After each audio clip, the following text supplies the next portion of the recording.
Welcome back to the Laws That Matter. I'm Carissa Kranz, and we have a great show for you today. After interviewing vegan business owners and entrepreneurs from around the globe, business expert and podcast host Katrina Fox joins me to tell you all about vegan business and business in general. So, Katrina, without further ado, thank you so much for joining me. It's a pleasure to have you on.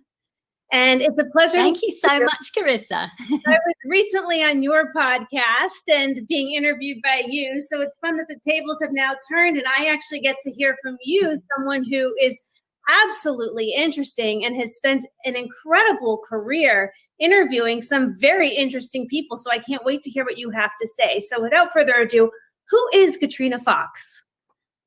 Oh, thank you, Carissa. It's a pleasure to be on your show, and I'm looking forward to our chat because I loved having you on my show. So this is great. So my background is actually journalism. I've been a journalist for around 20 years, probably 20 plus years now. And a few years ago, I started to become interested in business and entrepreneurialism. And obviously being a vegan for 24 years, I was attracted to vegan business owners. They were the kind of people I thought, how can I help them? How can I serve them? So I had one of those 4 o'clock in the morning kind of, sit up upright in bed moments where I thought, I'll write a book about how to start and run a vegan business. And then when I woke up the next day, I thought, oh, that's bound to have been done before, what have you. So I did the research and no one had done it. So I thought, okay, that's obviously a sign from the universe that I had to write it. So that's how I started interviewing vegan entrepreneurs initially for the book. So I interviewed more than 60 vegan business owners from across the globe, all different types of businesses, service-based, products-based, etc. For the book, which is Vegan Ventures, Start and Grow an Ethical Business. And the idea was really just to provide a kind of how-to guide for aspiring vegan business owners, but also for existing vegan business owners. There's whole chapters on PR and marketing, for example, all of which stand the test of time.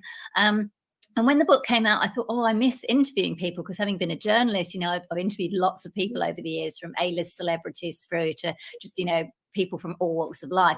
I thought, oh, I miss doing those interviews. So I thought, I know, I'll start a podcast. So I started Vegan Business Talk Podcast, which you were on recently, which was wonderful. And basically the aim of that, again, it's to provide in this case, a free resource, because it's a podcast, it's on all the platforms, for aspiring and existing vegan business owners and entrepreneurs to help them have strategies for success. So my guests share, how they started their business, their challenges, and how they've made their business a success. And people seem to really love it. It's popular.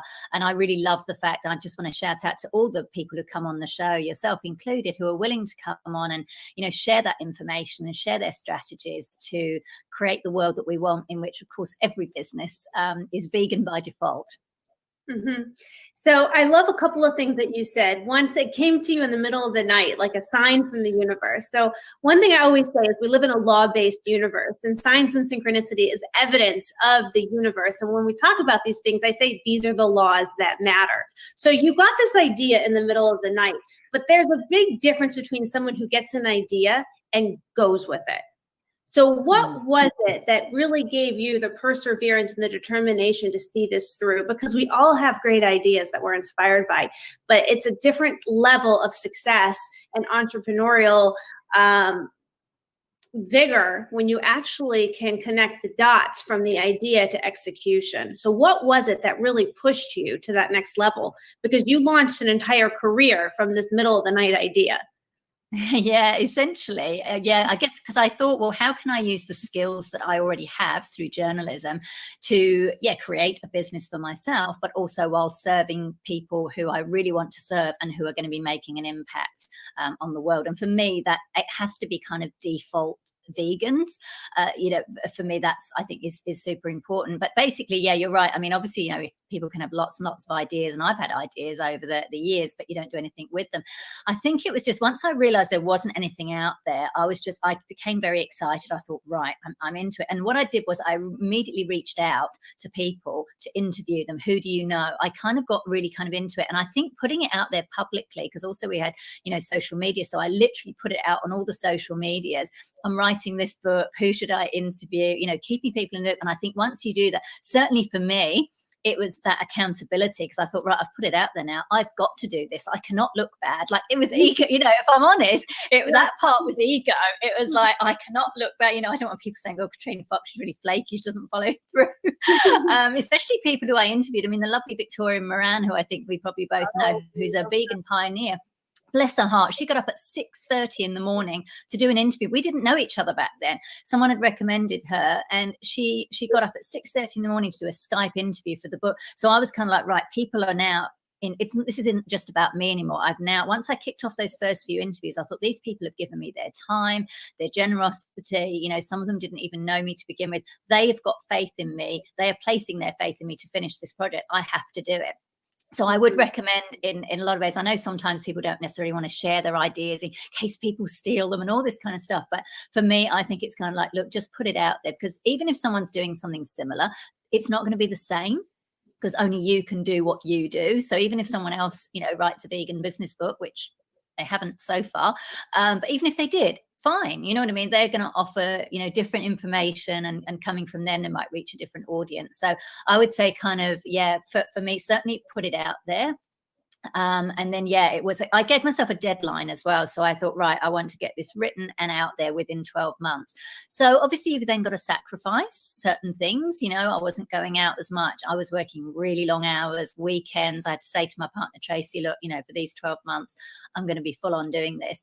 And it worked. And I hit the deadline, I did it. But then, of course, the marketing then starts. But, you know, the actual writing of it was done. So I think you just got to but I was driven. Like, I really I felt this excitement. And even when, you know, it was like the wee hours of the morning, sometimes, you know, 3 in the morning, and I'd been, you know, working for hours on end, I still even when I was really tired, you just kind of feel it in your gut or in your bones that what you're doing is right, and you just got to keep going with it. Mm-hmm. I have a couple of parallels with you. When I started my vegan business, BeVeg, it came to me in the middle of the night like a light bulb. It was like 3 a.m. and I wrote it down, and then I did Google research, and I couldn't believe that what I was working on and had come to my mind wasn't done yet. Same thing with the vegan law book I'm doing. You've got the vegan business book. How could no one have done a vegan law book in the United States? It's like, oh my God, I have to see this through. So, and one thing I think I really love is that you got this idea, you said in 2015. So that's not that 2014, and it came out in 2015. Yeah. And your life completely changed since then. What were you doing before as a career?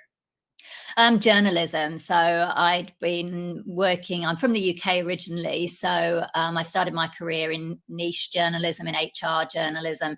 And then I worked as a freelancer, came to Sydney, Australia. And I've worked for various media outlets, both on staff and as a freelance writer.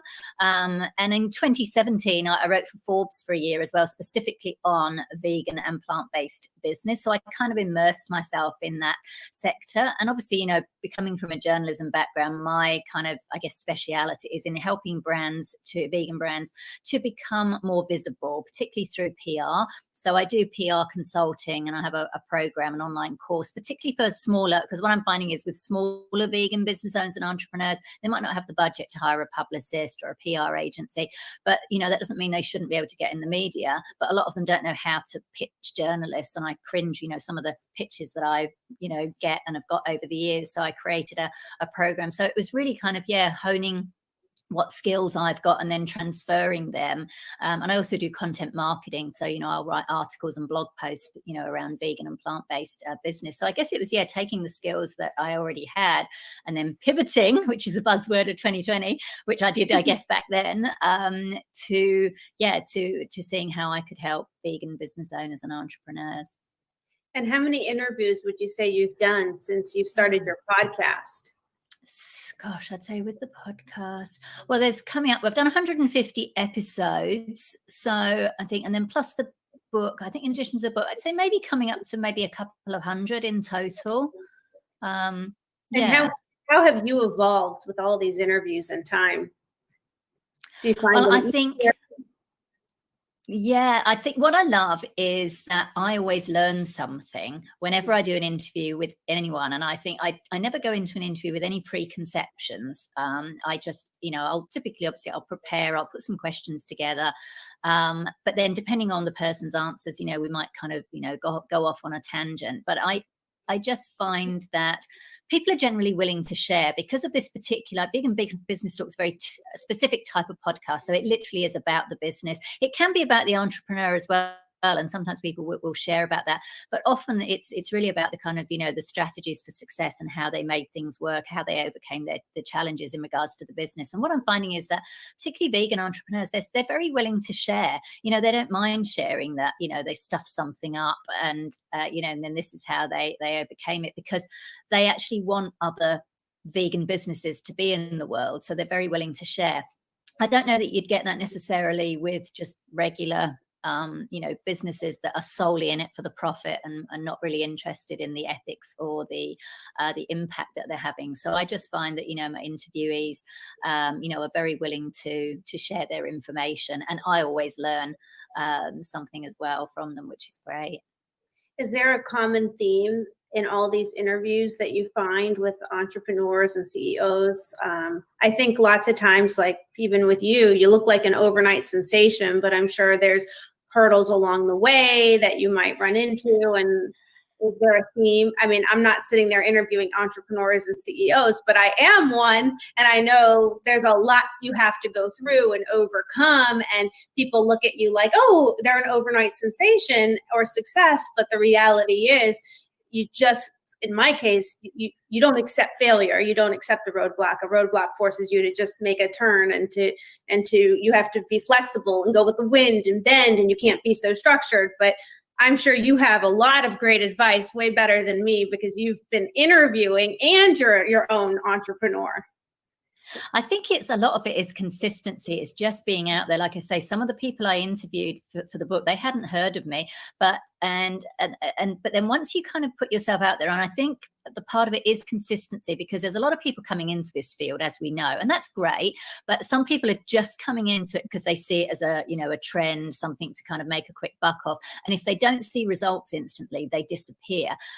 Whereas, so what I find is, people want to know that you're genuine, that you're really kind of in it, because you're passionate about it and you're in it for the long haul, rather than a kind of fly by night. So what I found is that by just constantly, I think, sharing other people's stuff as well. So you're not just kind of all about, here's me, buy my stuff. You're kind of, sharing a lot of other people's stories. And people kind of go, oh yeah. I mean, people often say to me, I see you everywhere. When I was in New York last year, when we could get there, for the first Plant-Based World Expo, and I had lots of people come up going, oh, I love your podcast and I see you everywhere on social. Now in reality, I'm not necessarily everywhere, but I am quite active on social, and I'm involved, and I kind of around. And I think when people kind of like that, so they kind of see you, and then they grow to know, like, and trust you, as the the marketing speak goes. And so then they'll kind of recommend you, or perhaps hire you, or want to work with you. So it's literally a case of just kind of sticking with it. And I think that's why it's really important to work with people that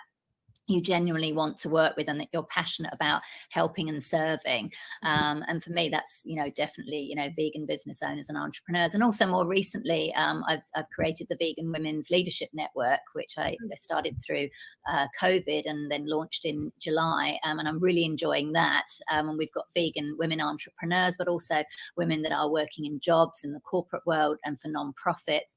And I'm really loving that. I want to hear more about that, because I've heard about that, and people have told me that I should join it. And I think this is a perfect opportunity to actually learn about it, because I've heard a lot about it. I know Nicole Rawling Roth. Yes, she's a member. Yeah, she's a member. She's a lawyer. I've known her for a decade. We worked together at a top law firm in San Francisco. We just, we go way back, and we just happen to have the vegan common connection. And she's an entrepreneur now in the vegan fashion and material innovation initiative. So I'd like to know. So tell me about the network, and what is the benefit of joining, and how much is it, and is it open to anyone? How does that work? Yeah, sure. Thank you. So yeah, look, I had the idea at the beginning of this year that I was, even though I've been working in the vegan business space for some time, that 2020 was going to somehow be really big. Had no idea how. I didn't realize it was going to be quite like this, but I had the idea I was going to be doing something within the space, but a little bit different. And I had the idea of kind of, around the kind of vegan women and leadership.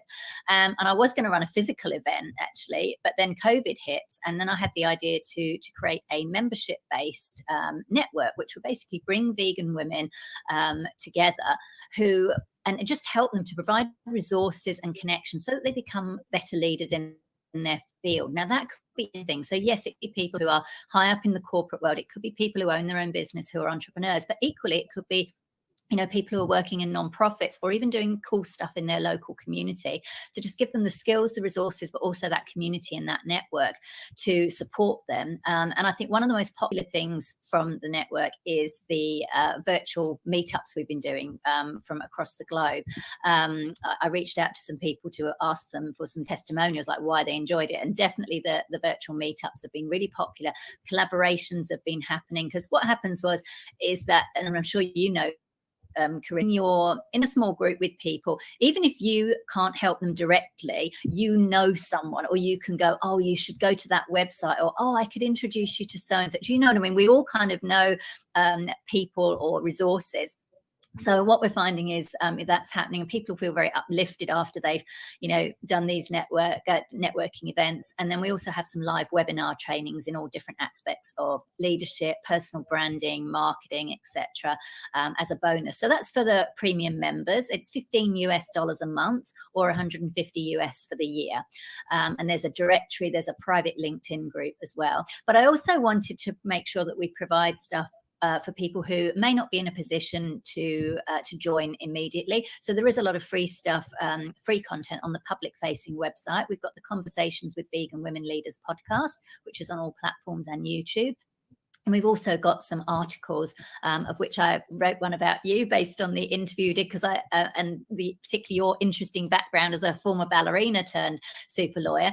So there's lots of free content there for people to be inspired by. And then when they're ready, they hopefully will be able to join in order to keep the network sustainable. And we've also got some gift memberships as well, which I'm going to be promoting coming up to Christmas, because I think there's a lot of people who would like to join, and it might be a nice gift that maybe their family or friend can give to them. And for everyone that we get, I'm also going to be doubling that. So I'll be gifting it to someone else, who may not be able to afford to join. And I'm keen for, it is a global network. So certainly to reach out to, perhaps countries in which, the membership fees may not be viable. So there's certain ways, to support the network, to partner with us. We're growing. And I think the vegan women's leadership space is growing as well, because, I'm not the only person doing it. It's been around for a little while. My friend Kathy Devine a few years ago held the first plant-powered, women's conference. So I think it's a growing area, just as we're seeing general women's networking and communities grow. I think we're going to be seeing, more people in the vegan women's networking and leadership space grow as well. And I'm just glad to be part of that and doing what I'm doing. So much of it is about timing, though. So I think that there is a shift right now in the universe, and we're seeing it with the election. We're seeing it in the world. We're seeing it with veganism. Like you and I discussed on your podcast, I'm a lifelong vegan, but I lived as a closet vegan for most of my life. It's only in the more recent years that I'm stepping into my own skin and owning it. I think that this is while people might have done a lot of things in the past, it was not the time, or it's not ripe for success. But now the world is more open and in receiving mode to support women and to support veganism and to support women vegan businesses. So I think it's a really incredible opportunity. I mean, just look at me and Nicole, frankly. We were both lawyers at top law firms a decade ago doing securities litigation and prosecution as criminal law. And it's now, a decade later, we've both founded a vegan business, and we're trying to pioneer movements. So I think you're hitting the timing in a perfectly inspirational way. Speaking of inspiration, so out of all the interviews you've done, does one interview stick out as being particularly memorable? Oh gosh, you're putting me on the spot now. Oh my goodness. I didn't give you any prep time. I think from the vegan business talk ones, I think it's hard to kind of just pick one, because they all are kind of really quite generous in terms of what we discuss. So yeah, I probably can't pick necessarily one, but I think they all are, they're all pretty interesting. They're all kind of sharing some really great information. There's some really useful ones for people that I think will be helpful for people who are looking for funding, because that's one of the things that a lot of people and a lot of business owners are looking for. It's like, how do I fund my business? And often they're looking for investors. So I have got quite a few interviews with vegan investors, and I think they can be really quite helpful. I have interviewed Heather Mills, who's an amazing British vegan entrepreneur, and I loved her kind of, she's very just open about everything that she says, and gave some really good advice. So that was a lot of fun. But they're all pretty cool. And even with the conversations with vegan women leaders, I'm really enjoying that, because we're not just talking business with that. Like, we're going a lot deeper into their own lives and how they've overcome adversity kind of generally, and their advice for vegan women leaders. And that's really fun for me as well. So I'm finding those really rewarding as well. Mm-hmm. And how long have you been vegan? 24 years this year.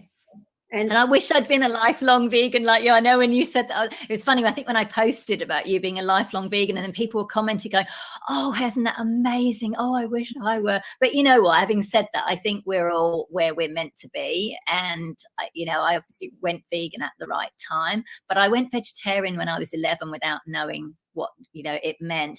But it took me a while, even though I'd been involved in animal rights activism in the late 80s. I don't know why the vegan memo seemed to skip me, and I went vegan in the mid-90s. I was on an animal rights protest on a coach from London to Oxford, demonstrating against this kitten farm that was breeding kittens for vivisection. And I pulled out a sandwich, which was Marmite, which is kind of like Vegemite. It's like a yeast spread. And I said to this lovely school teacher who was next to me, I said, would you like a sandwich? I said, it's Marmite and cheese. And she said, oh no, I'm vegan, I don't eat cheese. I said, it's vegetarian cheese. I said, there's no animal rennet in it. Then she told me what veganism was.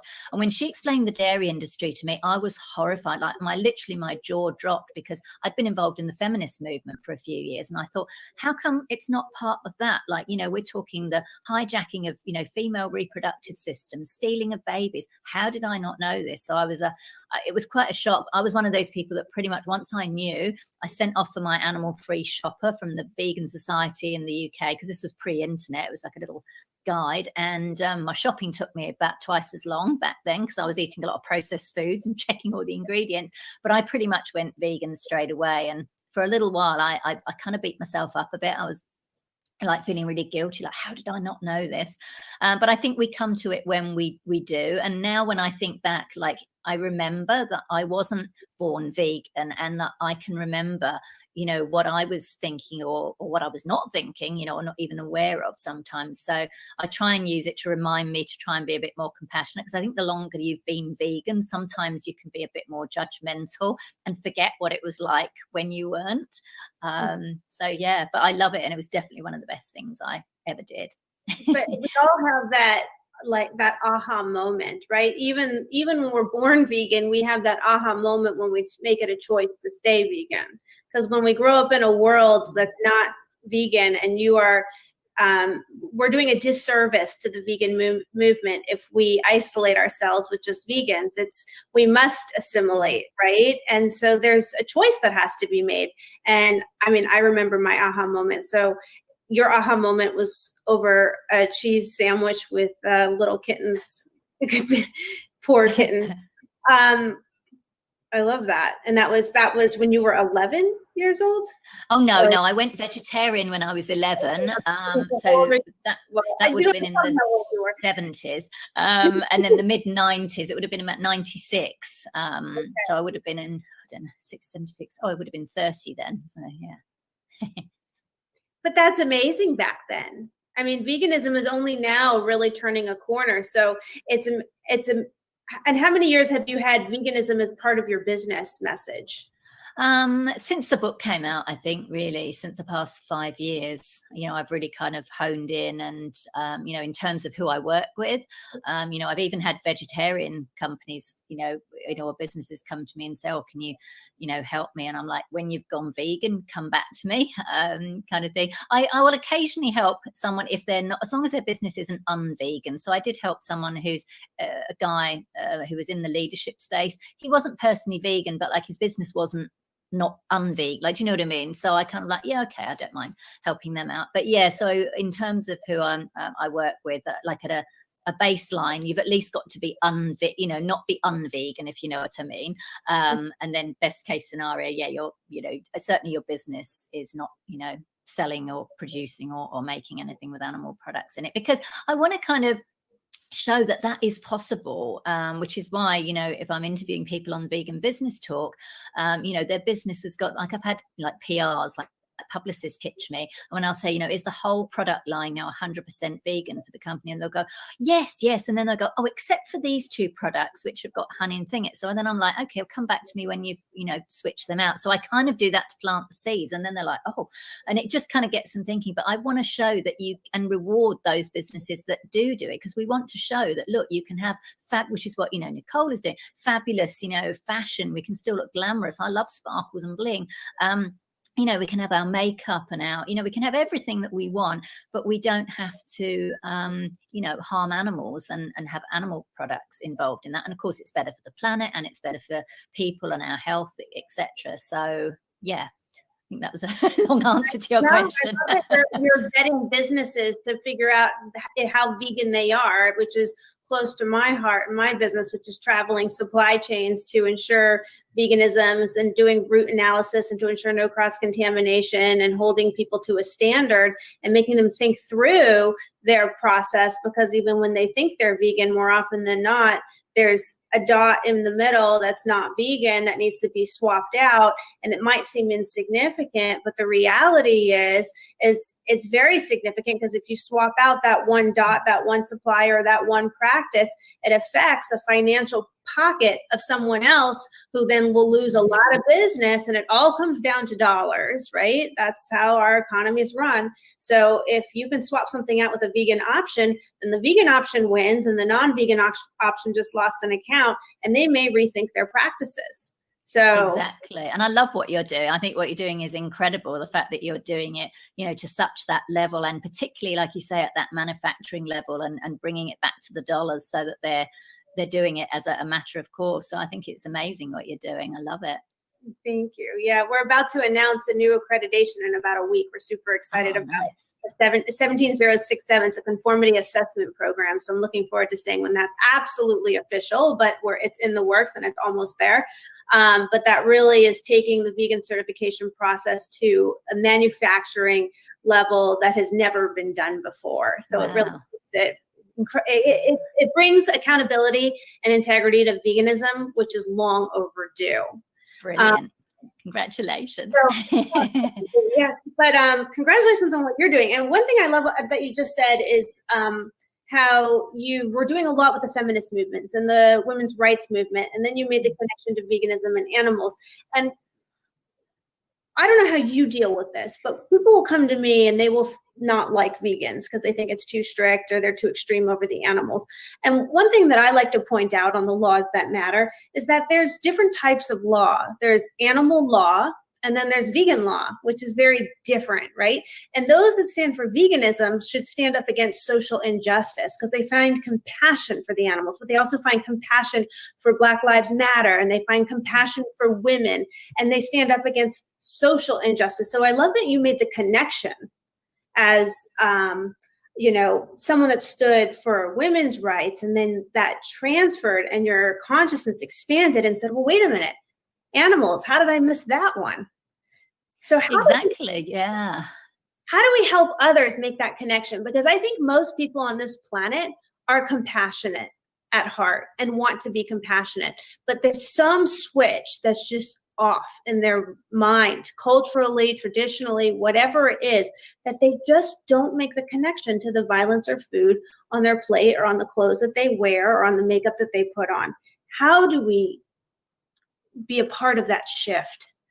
Besides It's an interesting one, and it can be tricky, and because I think particularly part of it, look, sometimes it is just convenience, and I know that sometimes activists don't necessarily want to hear that, which is why I love that there's now so many vegan businesses, and even celebrities are like bringing out makeup brands, and by default they're vegan. And I think we absolutely need more of that. We need products that are both accessible, both physically, as in not just inner cities, but places where people would normally do their shopping, and also financially, of course, as well. But I think some of it is about convenience. It's like, because say, for example, with other, like if we take feminism, do you know what I mean? So in order, to be a feminist, yeah, you have to shift your behavior, but it could be something as simple as, okay, don't say something sexist, maybe just change your language a little bit. But with, veganism, animal activism, we're actually saying to people, right, you've kind of, potentially got to change, what you eat, what you wear, what you put on your face, what you put in your skin, what you clean your house with.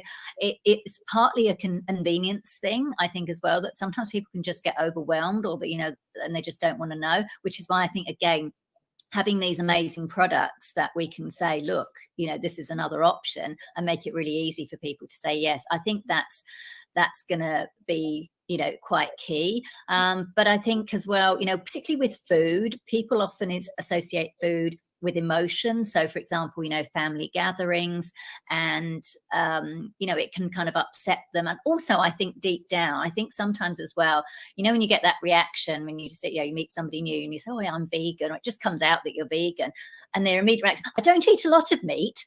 Do you know what I mean? Or even the vegetarians, I don't eat much cheese. And you just know, you haven't said anything. You just said a polite, hi, yeah, I'm vegan, all happy clappy. And they immediately go, and I think that's because probably deep down, they know that, or you're reminding them without, you're not hitting them over the head with it, but it's reminding them that, that they're participating in a system that's ingrained, but that at its root has violence at it. So, I mean, I just try and be really quite positive nowadays, and, just open the conversation, get people curious and asking about it, like, why are you vegan? I know it's tempted to kind of go, well, why are you not? But do you know what I mean? I don't think that really helps. I think it's a case of, just kind of saying, oh, well, I found out this, and using terms. My friend Claire Mann, who's a vegan psychologist and a brilliant communications trainer, she always says, use the word we. So it's like, I didn't realize how we are, so influenced by these industries, like, and it feels more inclusive. So you're not making it an us and them. But, I've had situations where I think there was a feminist conference here in Sydney about a decade ago, I think, and they were selling veal at one of the stalls. They went to dinner at a non-vegan restaurant. They had a speaker who was vegan. She was an MP at the time, talking about women's reproductive rights. And meanwhile, people are sitting around eating like animal products. So the next day, me and a couple of other animal activisty people who are up there did kind of raise that. And we said, look, can you make a motion that at the next one, all the catering, everything has to be completely vegan? And someone was there from the meat packing union, and she was like up and up, like, no, we shouldn't. But anyway, the vote carried, but it was quite controversial. And it was like, gosh, it can be frustrating. It can feel a bit like an uphill battle. But I did have one person actually come up and go, do you know what? I hadn't made that connection between the reproductive rights of cows and babies. She said, I'm going to really think about that now. And I thought, oh, okay. So I think it's just a case of, we just have to keep showing up and talking, but also showing that, we're not just all, angry and, what have you, or buying into those stereotypes. We come from all walks of life. And I think that's becoming easier and easier now, especially with these vegan investors, who are like major business people who, you can't just kind of dismiss them as the sort of unwashed hippie brigade. Not there's anything wrong with hippies. Do you know what I mean? So I think it is becoming easier with people coming out of the vegan closet, I guess, from all walks of life. Yeah. And how long have you noticed there's this shift of consciousness where people are like, oh, well, I don't eat much dairy. I don't eat much meat, because I know when I was growing up, it was totally different. It was, how do you get your protein? Don't you think carrots have feelings? And your broccoli screams when it's, cooked. And I mean, very different than now when I go out to eat, where people will say, do you mind if I order this on the menu? Or I don't eat much cheese. I'm more plant-based now too. So there's a shift in consciousness, like you just pointed out. But how long have you noticed that shift? Because it hasn't always been that way. Yeah, excuse me. Well, I mean, to be fair, I mean, I think we still get from certain quarters those questions that you said, but what about this? What about that? But I think that's still there. And like, you know, I posted something not that long ago on LinkedIn. It was a vegan cheeseburger I'd had. And someone said, how can you have a cheeseburger if you're vegan? I said, oh, it's vegan cheese. And she was like, cheese can be vegan. So there is kind of still that, I think, in some quarters. But you're right. I think there is a bit more of a shift now. You know, like people will kind of say, oh, so, you know, I've heard, yeah, like you say, you know, oh, yeah, there are more plant-based cheeses. You know, do you know where I can get them? Or what are they made of? You know what I mean? I think the conversation has started to change probably over the past 6 years. I think in 2014, I think it was New York Magazine had the first headline, is 2014 the year of the vegan? And I think that's when things really kind of started to shift. And then we saw a bit more of a snowball effect, I would say, probably between 2017, past 3 years, I think. It's really kind of snowballed. Of course, now we're seeing more, the term plant-based is kind of coming in, and there's whole kind of discussions around that. And I've written about that for Forbes. You know, they're really tiptoe in the plant-based labeling. I kind of have, you know, issues with, because I think it's a bit of a cop-out. So if you're vegan and you want to have vegan food, you don't want a plant-based label, because that doesn't mean that it's truly free of animal origin products. But it's a popular term for mainstream that don't, because unfortunately over the years, vegan has been so strict seeming. It seems like a sacrifice. It has a negative connotation. So it requires people like you to get out there with your marketing and your business and to bring all these vegan brands to the forefront to make veganism cool, to make it hip, but which is what it is. But it needs a redefined media front and appearance. Exactly. And you've hit the nail on the head when you see a lot of people think about it as sacrifice. And look, maybe 24 years ago, it was. When I gave up cheese, like trying to find a decent vegan cheese back then, it was almost impossible. It tasted like rubber. And, you know, if I wanted a pizza, I couldn't have it without cheese. So now I make a point of, you know, I will order a pizza and now I can have vegan cheese on it. I'm sure most people think I really like junk food, because I only post, like, I'm not going to post my salad. Why am I going to post my salad? I eat a salad and a fresh fruit smoothie. I don't post that. But when I have a pizza or a cheeseburger, you bet I'm going to post it, because I want people to kind of go, oh, you can eat that if you're vegan. Oh, maybe, you know, or a nice big chocolate gatto. Oh my gosh, I can have that if I'm vegan. It's I think we absolutely have to demythologize, you know, a fancy shoe. I mean, I don't really wear heels anymore nowadays, but, you know, I like sparkly things, but you know what I mean? Like, you know, a nice pair of boots or shoes or something fancy. Like Rebecca Mink has some fabulous sparkly stilettos and flats.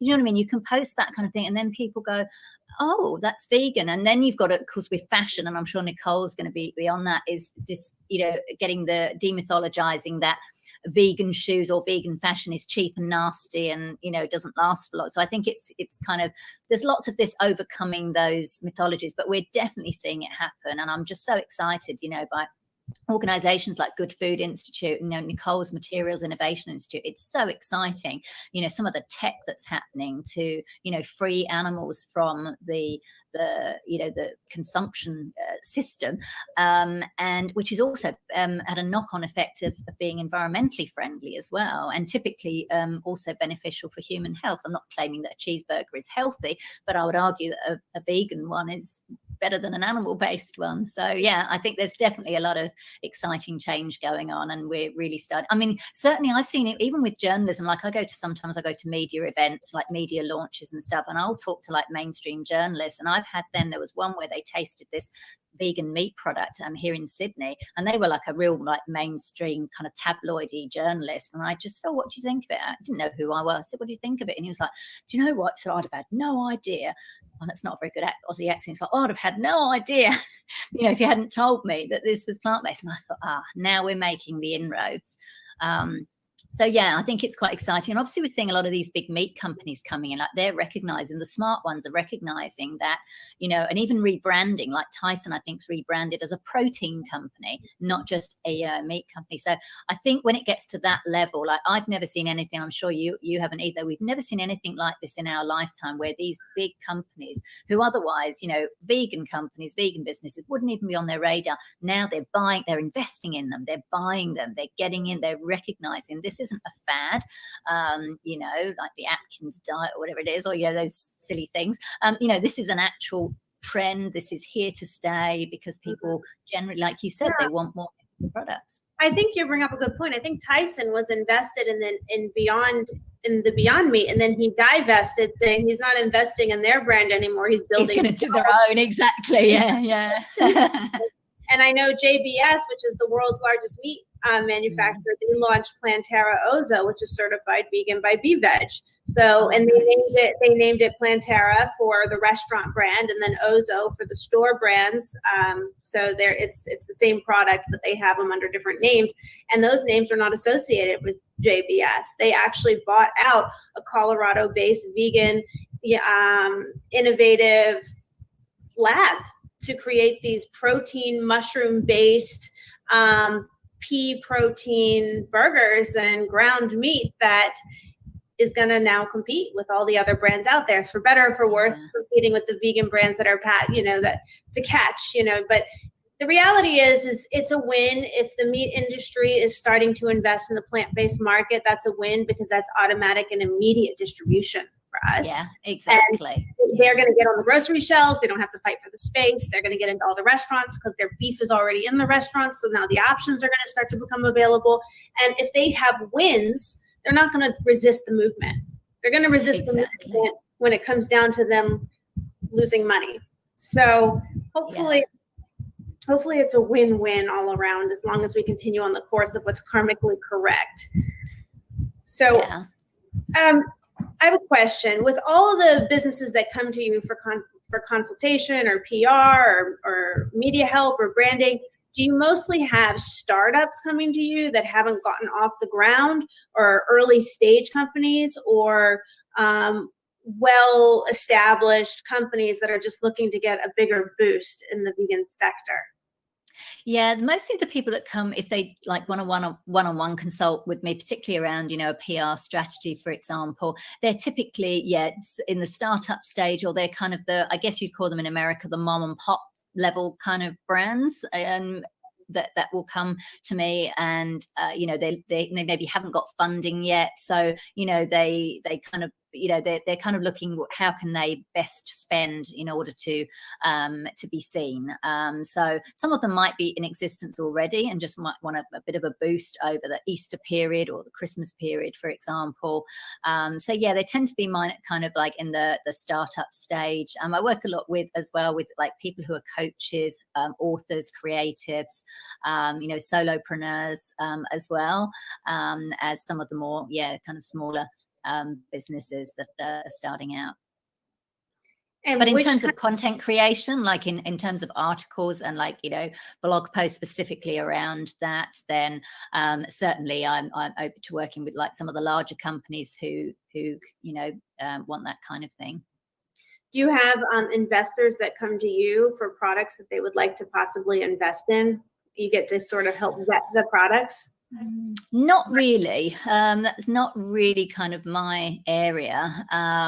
But I think there is a group, I think there's something started out, I think they're called Vegan Investing Club, that I think are looking to do that. And there's another platform, Vivolution, in the UK, that I think are kind of bringing investors and products together. And I know Alicia Robb, who's also a member of the Vegan Women's Leadership Network, who does amazing work. And she's got the Vegan Angel Investors group, where they do virtual regular pitch events. So I think there's kind of a lot of that sort of already happening. But the investors themselves, typically they've already kind of got their eye on the market. I have got a list actually of vegan and vegan friendly investors on my Vegan Business Media website. And that's a very popular post, because often I'm more likely to get entrepreneurs or businesses coming to me saying, how do I get an investor interested? And so I point them to this post. It's got a list of all the vegan and vegan friendly investors, how to pitch them.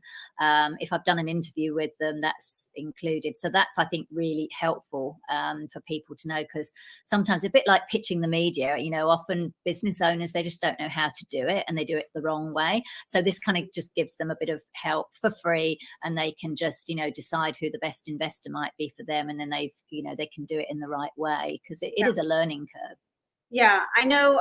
Did you interview on your show ever from A Billion Vegans, the founder and CEO of that Amazon marketplace of like vegan goods now? Oh, I did PR for him, actually. I helped with his equity crowdfunding campaign. Alon. Yes, I've spoke to him on the phone on a Zoom conference a few weeks ago, and I should have him on the show. But one thing he and I were talking about collaborating, but one thing we had discussed was how all the brands that are coming to him right now, even though they're being sold on his platform, they're in need of funding and investors, and was asking me if I provided counseling to brands. And I'm like, no, I'm pretty busy with the certification process, but this seems like a great need. It like these brands need to like both. They need the counseling, they need the investment dollars. They need. I mean, it's a perfect synergistic marriage of all the different platforms that. I mean, it sounds like his brands need a lot of help. Frankly, maybe you could connect. I love this. So, what's next for you?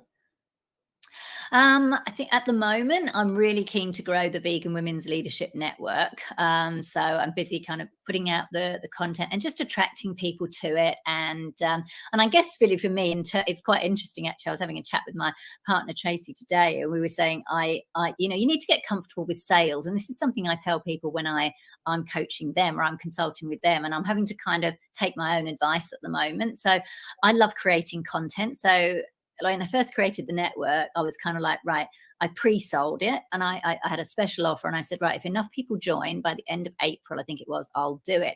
And so I was very much in sales mode, and now I'm kind of in my safe zone, if you like, which is creating content, which I love. But now I've got to, kind of do more, to attract more people to the network. So I've now got to take my own advice and do that, because I think it's important as well in business that you are out of your comfort zone. And I'm sure you would agree with that. Sometimes we can, do things and get kind of, feel safe and secure. And that's nice for a little while. But then, I think we only grow when we get out of our comfort zone. So I'm very keen to, just to have more people join, because, the benefits are amazing. I mean, yes, there's the webinars, but I think also the virtual monthly meetups and the collaborations that are happening and the help and support that's happening via those.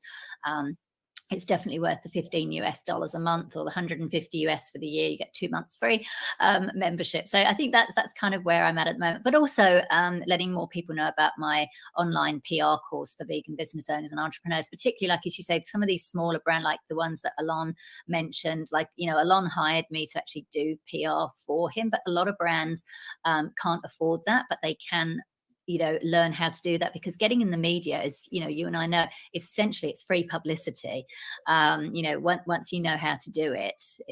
So I'm quite keen to. I have a background like Jane does as well in mainstream media. So we took our background and we said, enough of mainstream, enough of politics, enough of crime, enough of what people are telling me to write about.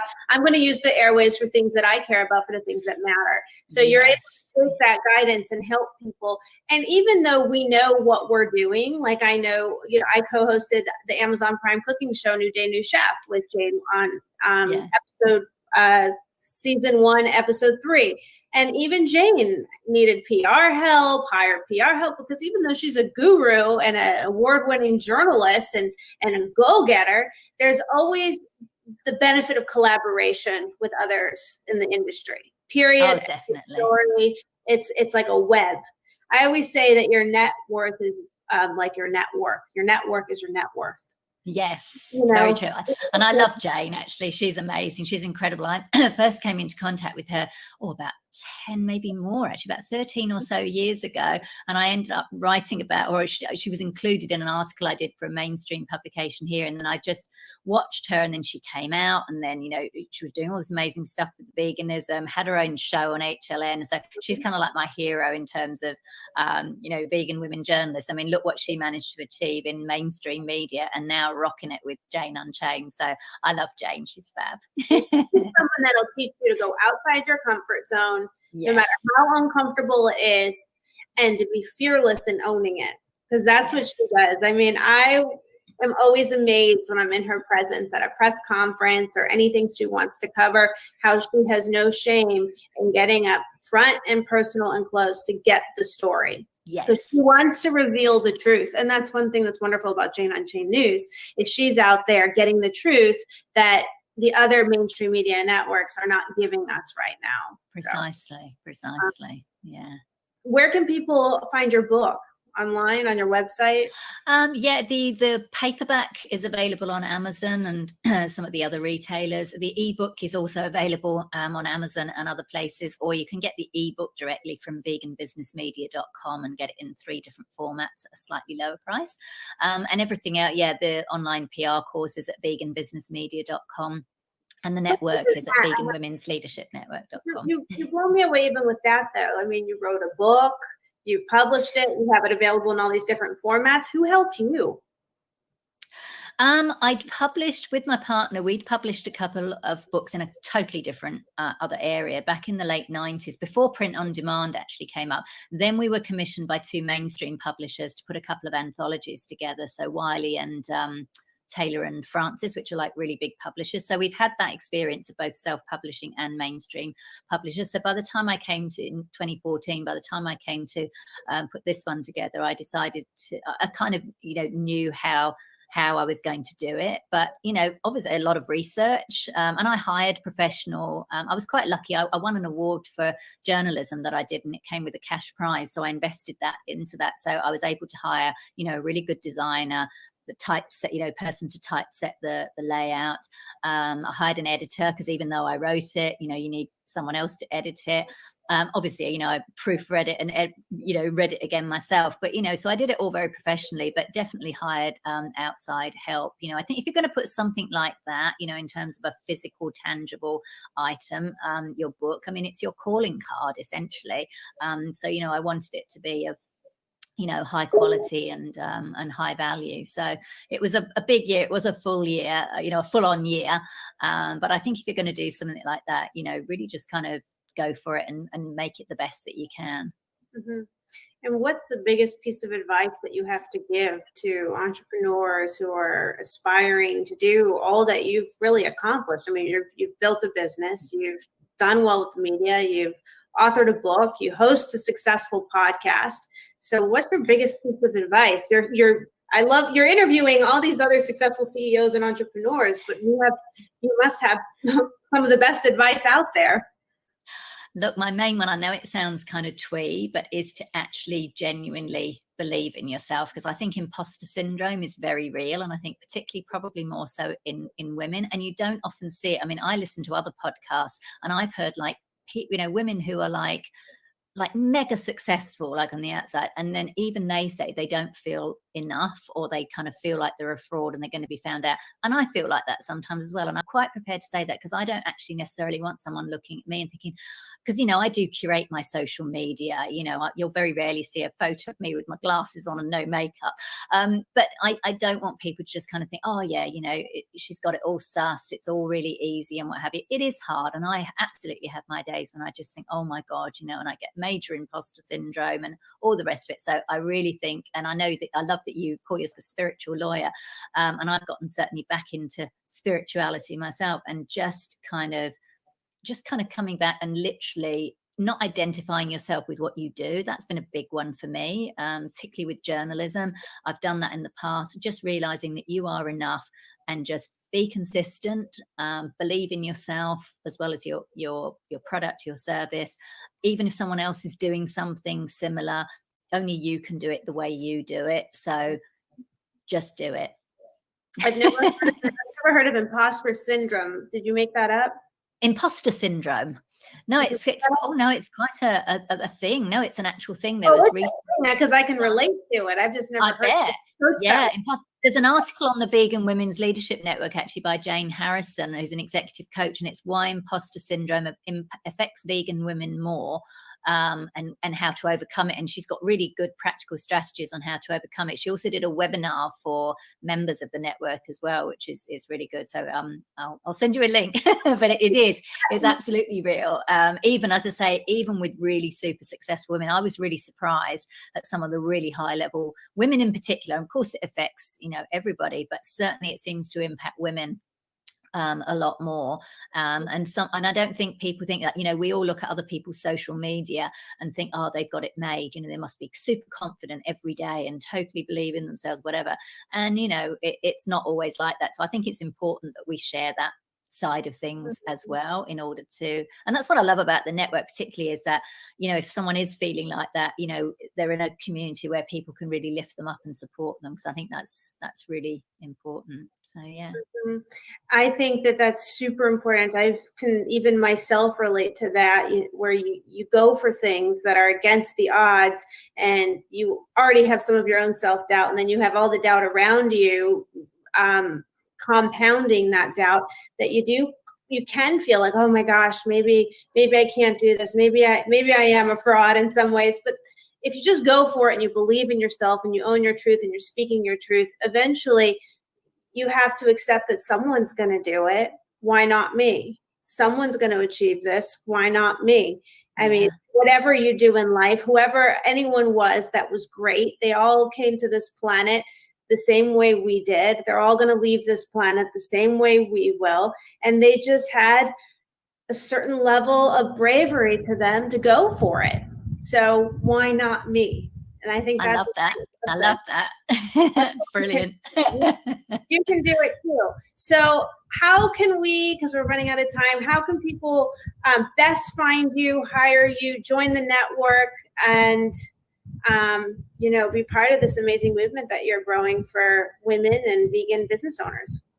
Oh, thank you. So veganbusinessmedia.com is where you can find out anything related to vegan business. So there's links to the podcast, the book, my PR course, how to hire me, etc. And there's also free resources in terms of the blog posts on there as well. And then for the network, it's veganwomensleadershipnetwork.com. What about social media? Yeah, I'm on Facebook, LinkedIn, Instagram, and Twitter. As Katrina Fox? Pretty much Katrina Fox or Katrina Fox Vegan. I'm fairly easy to find on the socials, and there's links to all of those on the websites as well. So yeah. Well, thank you, Katrina. Thank you so much for sharing this hour with me, and I look forward to catching up with you again. Oh, thank you so much, Carissa. It's been absolutely lovely. I'm very inspired by what you do, and I've really loved this conversation. Thank you so much. Thank you. I'll talk to you soon.